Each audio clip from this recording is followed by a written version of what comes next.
Welcome to the Happy Lawyer Project. I'm your host, Akoma Moronu, and I created this show to help lawyers find happiness in life with a law degree.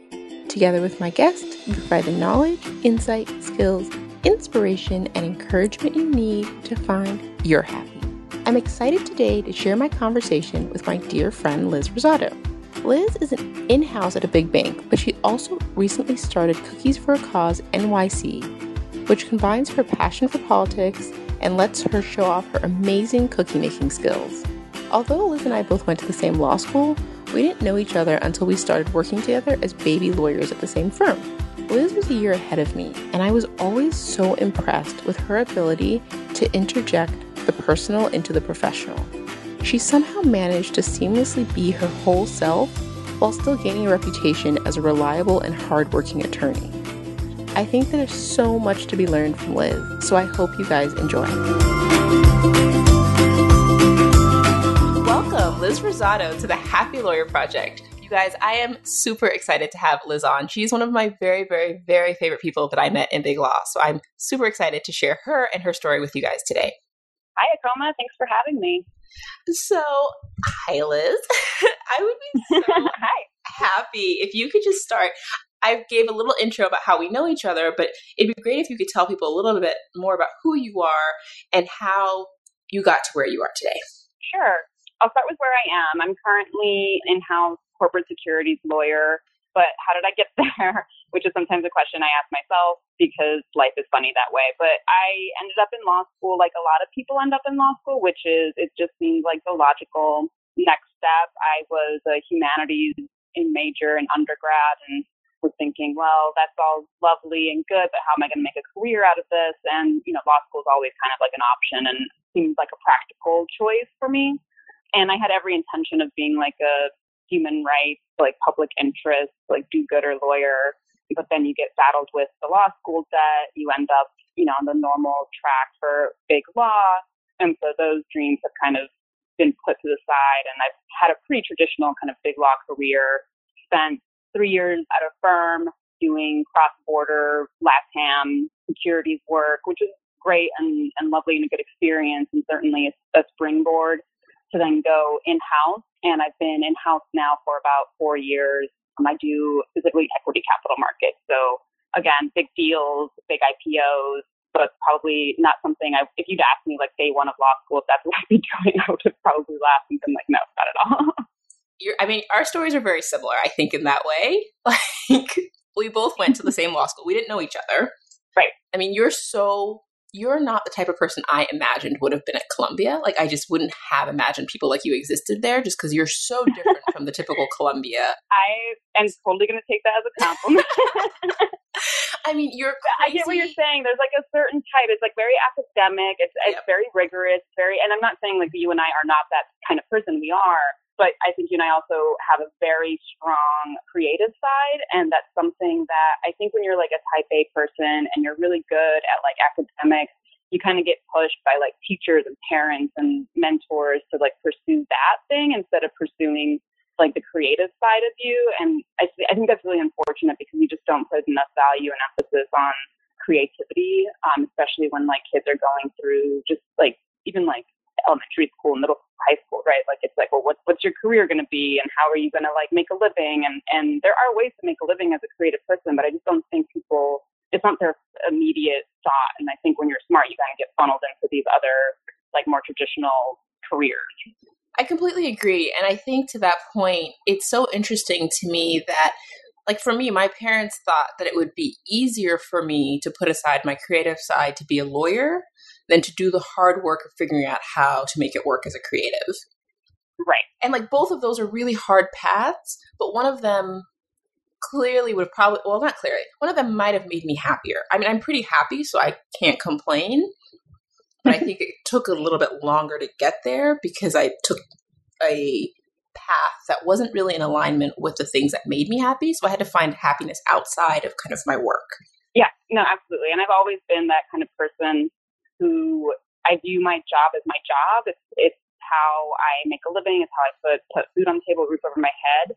But my passions have always lied outside of the work I do from like 9 to whenever. Yeah, let's not talk about the end time. Yes.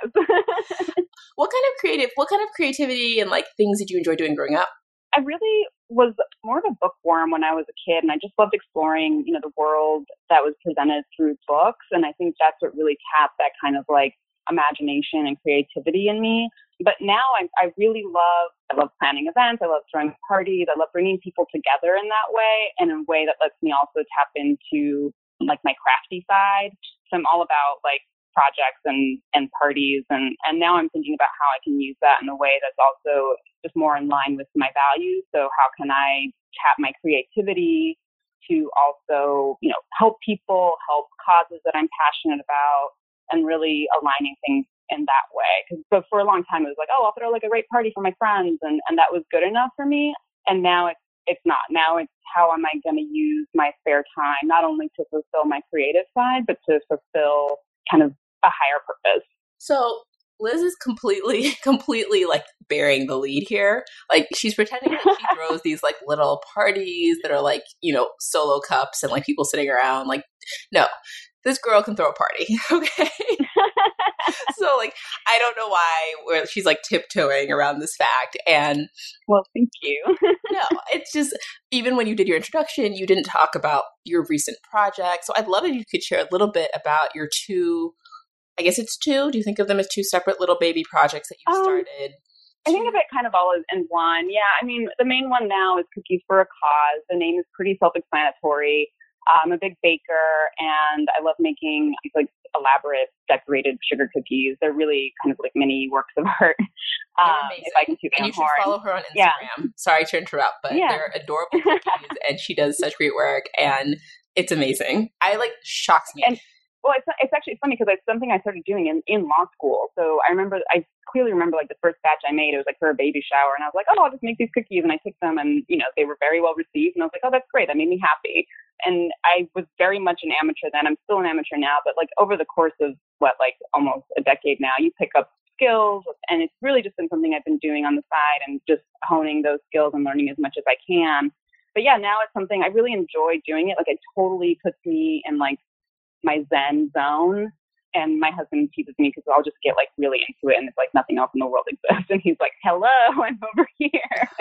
But it's nice. It's definitely, sorry? No, I was just going to say that's the kind of state of flow that is what life's about. Like it's amazing to be in that place where you're just doing something and you're just so immersed in it that time ceases to exist. Yeah. And I think there was like a recent HuffPo piece about the benefits of baking because it puts you in that kind of mindset, but also there's like the altruistic characters where if you're doing it for someone else, it makes you feel good as well. And so I think that all holds true for me, at least. So it's always been something I've done a lot, just again on the side between writing memos and reviewing contracts. So it's been great. And now with Cookies for a Cause, I've been able to partner with a good friend of mine, and we bake and we donate a pretty significant portion of our proceeds to causes that we're passionate about. So right now we're supporting the ACLU, Planned Parenthood, the International Refugee Assistance Program, and the National Resource Defense Council. So these are all causes that we think are so important right now for the work that they're doing. And there's only so much money that we can donate directly, but this way we get to, raise a little bit more funds for them. I get to tap into that creative side, and it's just really fulfilling. That's a wonderful way to kind of put all the things that you love into one and to like have them all work together. Because I know that you are very politically active, and you always have been. I've known that about you, and I didn't know you were a baker. I have no idea how I didn't know that you bake. I always thought of Mindy as the baker, and right, yeah. Who knew that secretly? I know. I think we were just all overshadowed by her amazing bagels. I know, right? Well, Mindy was also a more frequent baker. I'm not sure how she found the time, but it was like every week there'd be some like delicious goodie, and yeah, her time management skills must be amazing. Fair enough. So I don't know if you know this, but I've always admired your sense of self. Like, so Liz, when I started at the firm, was a year ahead of me, and she was somebody that I always could turn to ask stupid questions because she never made me feel stupid for asking the questions, and she was never someone who blew smoke. Like, if you didn't know the answer, you would just tell me you didn't know the answer, and then we would go try and figure out the answer. Yes.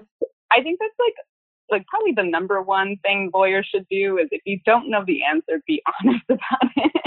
Because otherwise, I just, you're not doing service to your client, you're not doing service to yourself. And I think it's hard because it's a culture that doesn't leave a lot of room for just like exploring things for the sake of exploring things. And I think that's also why I feel like I need to create a channel where like you can just like try things out and experiment. And in the law, it's like you're supposed to know the answer. Things are supposed to be very like black and white. And a lot of times they're not. And admitting when you don't know the answer, I think is really, really important, because then you get to the right place. Because a lot of times it's not black and white. You're having to create a solution like on the spot, and the first step to getting there is saying, well, I don't know what the answer is, so let's figure it out. Yeah, and I love that about you. I absolutely did, because I honestly think that that's what made it okay for me. And one of the things that I think that makes it possible to practice law for as long as we both have is to feel comfortable saying, I don't know, and not feeling ashamed or not feeling belittled or not feeling like that makes you not good at your job, but that it in fact makes you better at your job. And yeah, I learned absolutely. that. And I think, well, great. And I think there's a difference between like constantly not knowing the answer to the same question. That's different, right? Like, but I think if you legitimately don't know, like speak up. And I think finding people who take the same approach is really important too, because there's not, it's not everyone I'm comfortable with admitting that I don't know the answer to something, but you have to find those people and surround yourself with people like that. I think that's critical.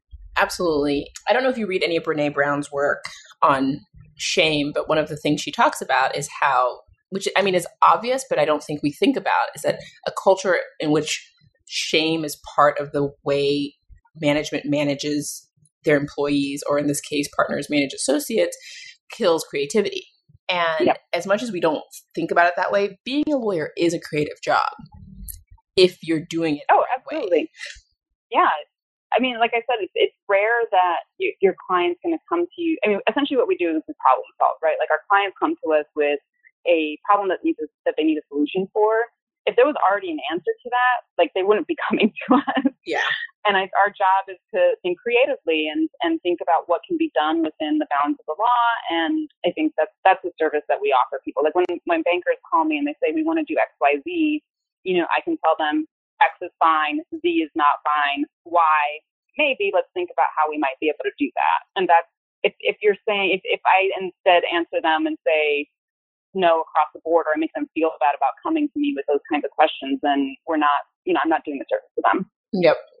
So I would like to transition a little. You were talking about Mindy, who is an associate we used to work with, who now lives in Japan. Is that where she still is? Yes.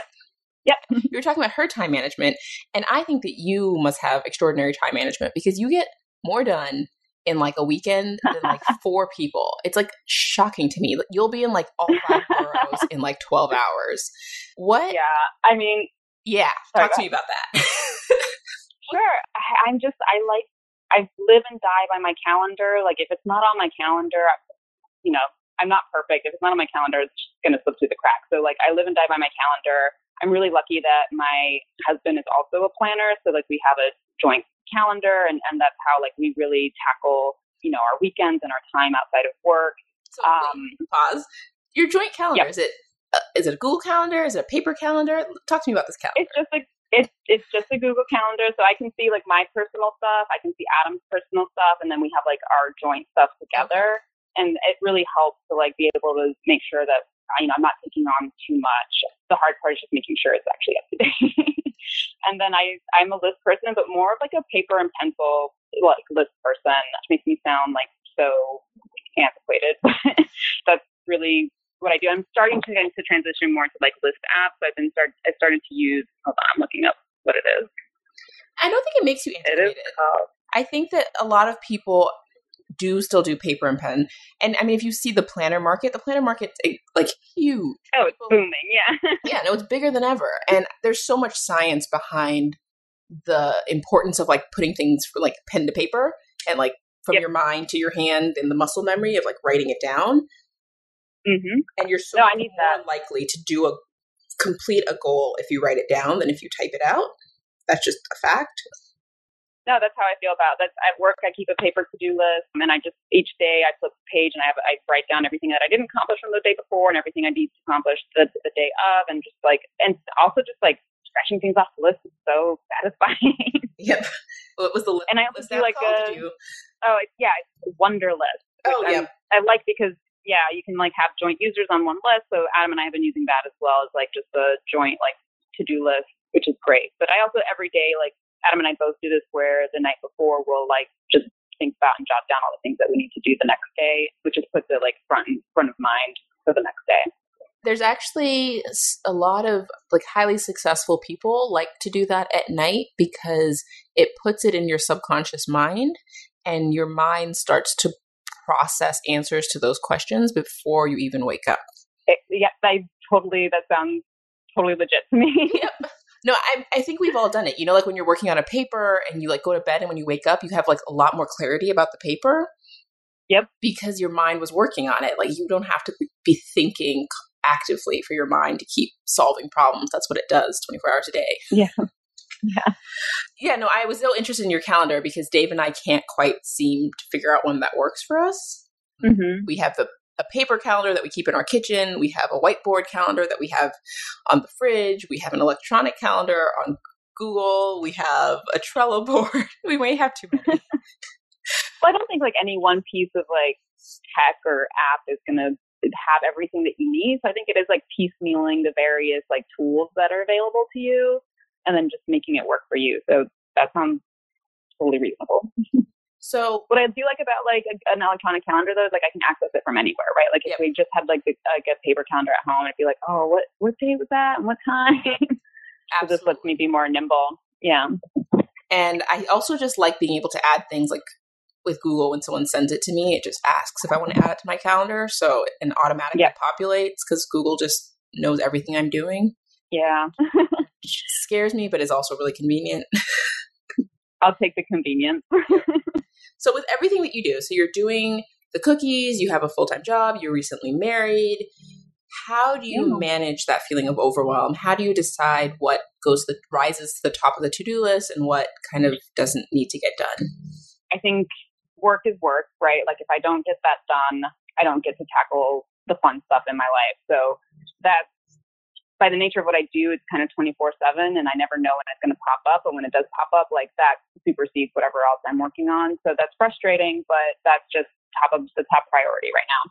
But after that, it's really about passion. So I prioritize, it's been really important to me, especially in this last year, to carve out time again for these causes that I'm really passionate about. And I just feel like they're really important. So it becomes about something like bigger than myself. Like, yeah, I'd like to go watch a movie, but if I could use that same amount of time to plan an event for our Feminist Friday group or bake up a batch of cookies or, connect with someone who, might be a great resource for someone who's thinking about running for office. And those kinds of things are now taking priority and I enjoy them as well. So it's not like I'm not allowing myself time to have fun as well. But as far as prioritizing, that's kind of what's next on the bucket list. And then after that, it's like, yeah, we'll go watch a movie, we'll go to a museum, we'll try and take a trip somewhere. So that's kind of the priority list right now. And I think a lot of that's just driven by a recent drive to just really be more engaged in my community,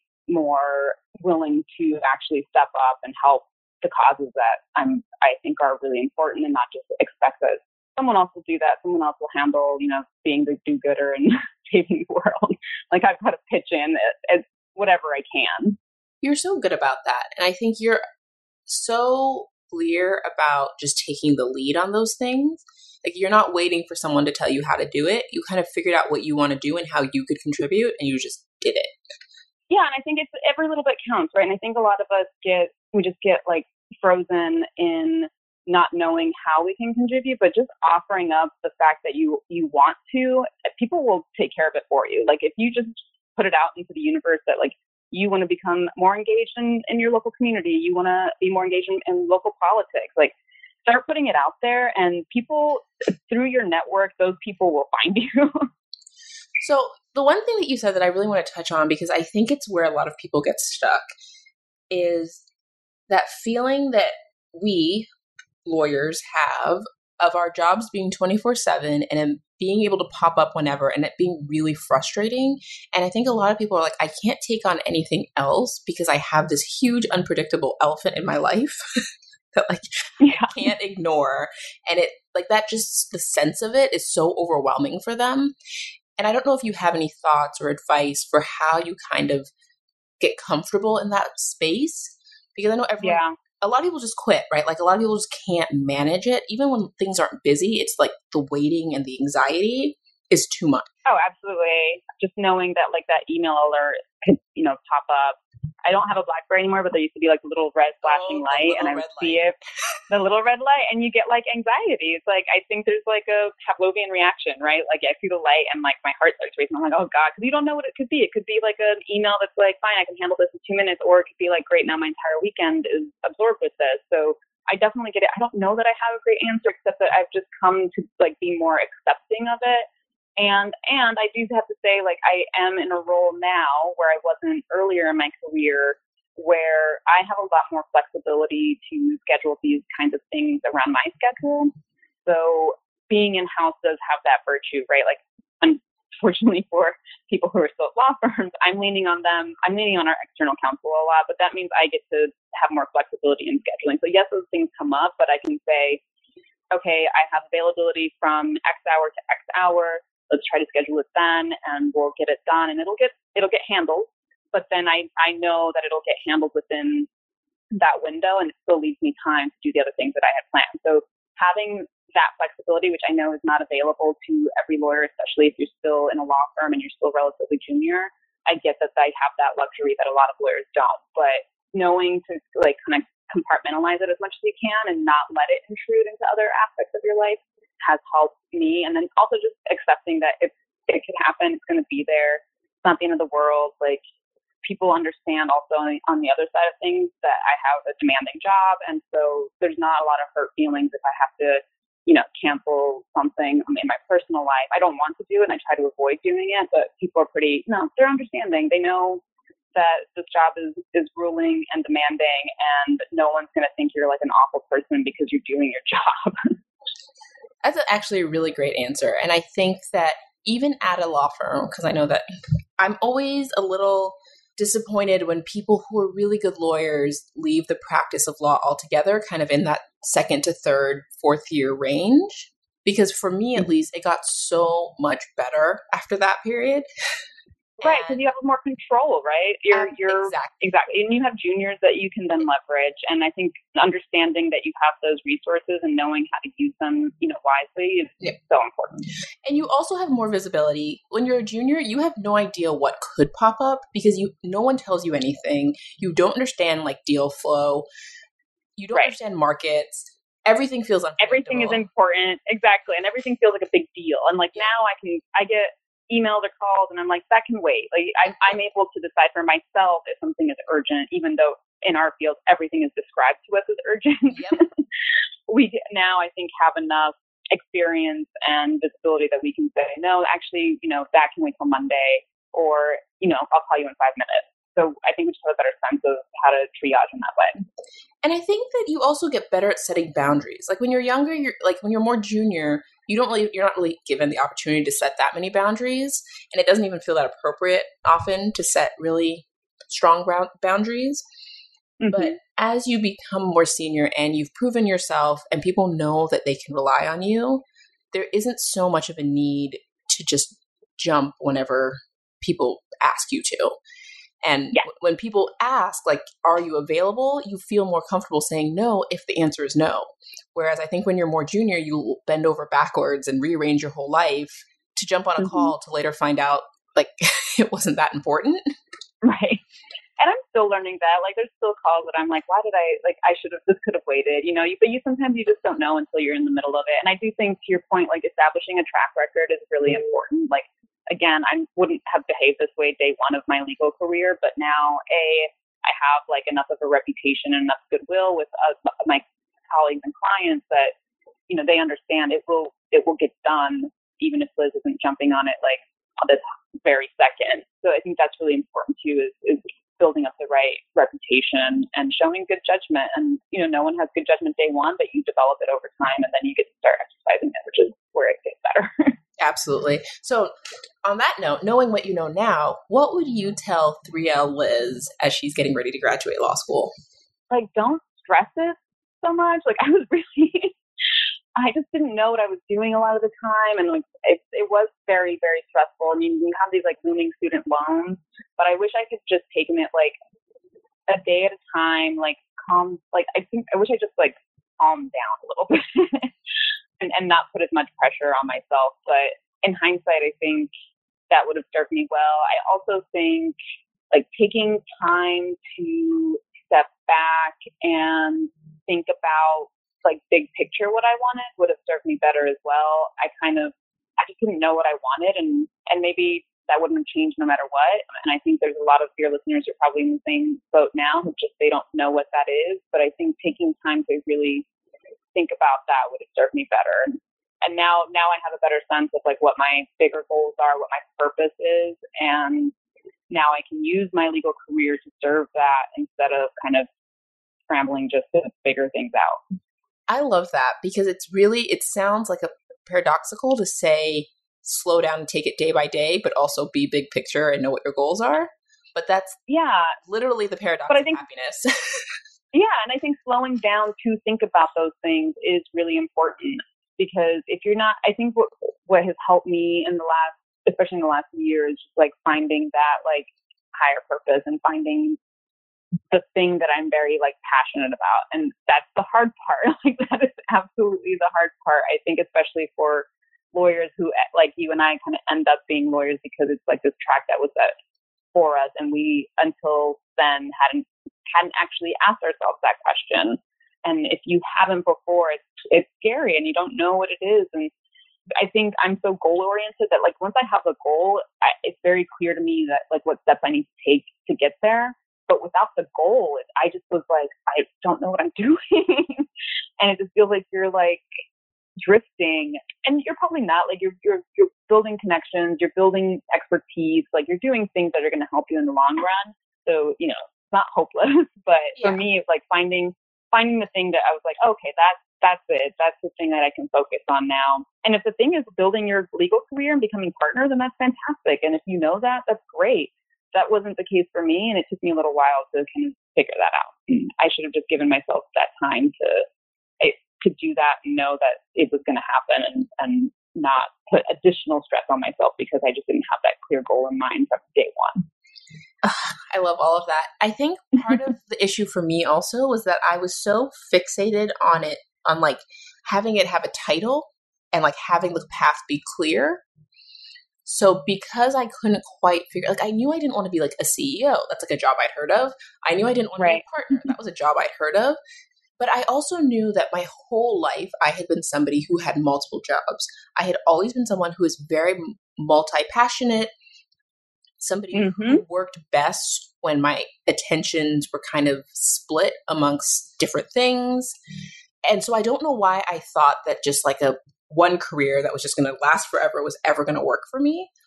But I just didn't know that people could do that as an adult. I didn't know if they were grown-ups. And I should have, right? Like if I had looked at, like read a book ever about it, I would have known that lots of people run like a business and like have like a side thing, you know? Yeah, no, it's so funny that you articulated that way because I think that's exactly right. Like I thought like my next thing had to be a new job. Yeah. And that had to align with also like what like my creative side was doing. So I kept thinking like, oh, I need to figure out what the next like career path is. And instead now I'm like, you know what? There's nothing wrong with staying on the career path that I'm on as long as I feel like I can do that and also do the things that I'm passionate about and use my career as a way to like leverage the other things in my life that I care about.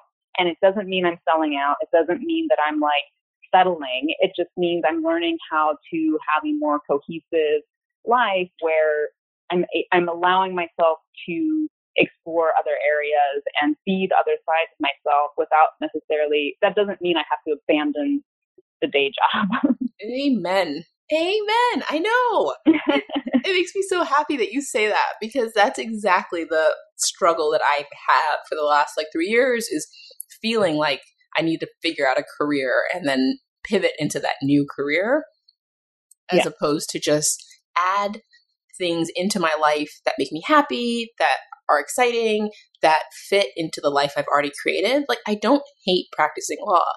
And the wonderful thing is that once you start to add all these other things, and I don't know if you found this to be true, it takes so much pressure off the legal job to fulfill you in every way. Yes. And I also feel like I find it more satisfying because I'm finding ways to leverage my day job to feed my other passions. And a lot of it, frankly, is like networking and meeting people through what I do, because I'm exposed to a lot of really awesome, badass people. And then being able to tap them as resources for other areas of my life. And also just the cachet of saying I'm an in-house lawyer at Bank X, that opens doors for me, that gives me legitimacy that I wouldn't otherwise have. And people want to talk to me and listen to me. And so that allows me to put a foot in the door where maybe I wouldn't otherwise have been able to. And again, use that in order to help the other projects and the other passions that I'm pursuing. Absolutely. I think that the resources that law firms have and that they are willing to give to young associates to pursue things they enjoy is really limitless if you can sell it the right way. And I, over the last few years, have been to amazing workshops, conferences. I've been able to talk on campuses, been on panels, and all of that's been funded by law firms, And it's part of my job. They believe that my doing it is part of my job. I don't know why I would complain about that. And so it's just an amazing opportunity. And I think sometimes people don't really focus on the positives because they're so focused, hyper focused, in fact, on the ways the job is not fulfilling them or isn't what they expected or, is really frustrating. There are lots of ways in which the job is anxiety inducing and super frustrating. Oh, absolutely. Absolutely. And I'm not saying I'm going to do this forever. I'm not looking for other opportunities that are more in line with what my outside interests are. But for right now, it's really helped give me clarity and just accept the not so great aspects of the job. Because I understand that there are a lot of positives and benefits to it too. And actually seeing that play out, it's helped me be more comfortable staying put where I am career-wise for a while and then pursuing that and not feeling guilty about it. Yeah. No, that's great.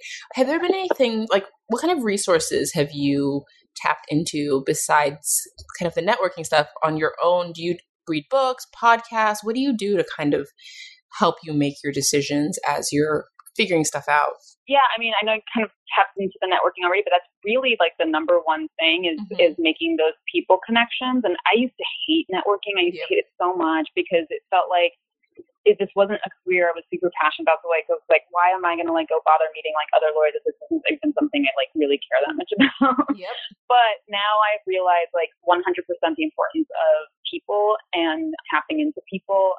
In just this last year, I've really, like I said, become much more involved just in my own community and in politics here in New York and Brooklyn, and have met really, really wonderful resources who are so willing to share their time and expertise and help me kind of learn the ins and outs of city politics, which are so extremely complicated and opaque. But there are people who are totally willing to lend you their time and help you with that. And again, like I said, if you make it known to them that you're also willing to lend your time and expertise, it's totally symbiotic and they're willing to work with you. So people are amazing, and just then they introduce you to other people that they know. And my network has really grown a lot this last year, where I've been able to tap into a lot of different people to help myself in reaching, different goals, but also then I get to introduce them to other amazing people and help that network keep expanding, which has been great. So I cannot underestimate and I really want to just push that point, because tapping into the people in your life is, I think, the number one thing you can do, and finding that community who is passionate about the same things that you are and knowledgeable about things. You may not know all of it now, but if you meet the right people, that's going to go a long way to getting you there. I don't have a lot of time actually these days for reading, but I am really into this podcast. And then And it's really been great. It's been great to hear different perspectives from, the legal community. And it's just nice to hear your voice too. You're so sweet. I know. I miss you so much. It's so fun to be able to chat with you because I definitely miss having, we had this really good cohort of ladies and we really did. It was so nice to kind of come up in Big Law together because I think your support and like Mindy and even Jessica, and sorry, now I'm just throwing out names and nobody knows who these people are, but to have kind of a group of people, I think sometimes people go into Big Law thinking that everyone there is terrible and that Big Law is terrible, so they don't make friends because they just kind of hunker down and are there to pay their loans and they're going to get out as soon as possible. And that's another, I think it speaks to the networking point and it speaks to the resources point and it speaks to the like self-awareness point of like, if you're there and you're not a bad person, chances are there's somebody else there who's not a bad person and that you two have something in common because you ended up at the same place. Right.